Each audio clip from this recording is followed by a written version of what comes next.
3-4 দিন আগে হঠাৎ আমি আমার বাসার সামনে ছাদের নিচে বসা, বলছে চাচা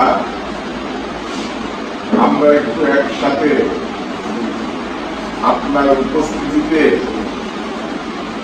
একটু ইফতারের আহ্বান জানাচ্ছি, একসাথে বসে আমরা একটু মত বিনিময় করব, কথা বলবো, একটু ইফতারি করব। আমার বাবা তোমরা যখন বলছো, তুমি যখন বলছো, আমার দাবি একটা, সেটা আমি এই আলমডাঙ্গা উপজেলায় বসবাস করি, এই উপজেলায় আমার জন্ম।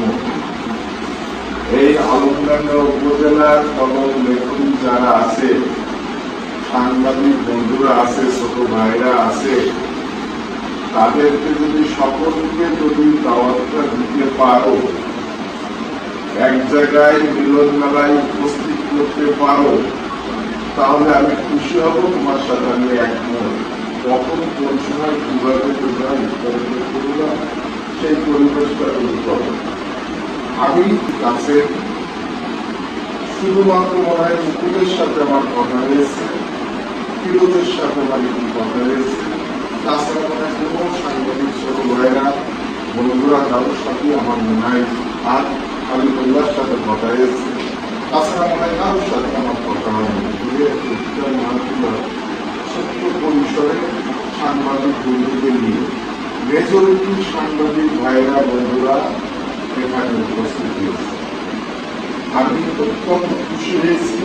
এই জন্য আমি দীর্ঘদিন জনগণের ম্যান্ডেট নিয়ে দায়িত্ব পালন করেছিলাম এই ইউনিয়ন পরিষদের চেয়ারম্যান হিসাবে।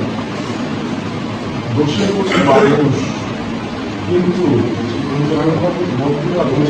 কোনো সময় আমার কিন্তু কোনো সত্য হয়ে থাকতো, সেই সময় কখনো আমার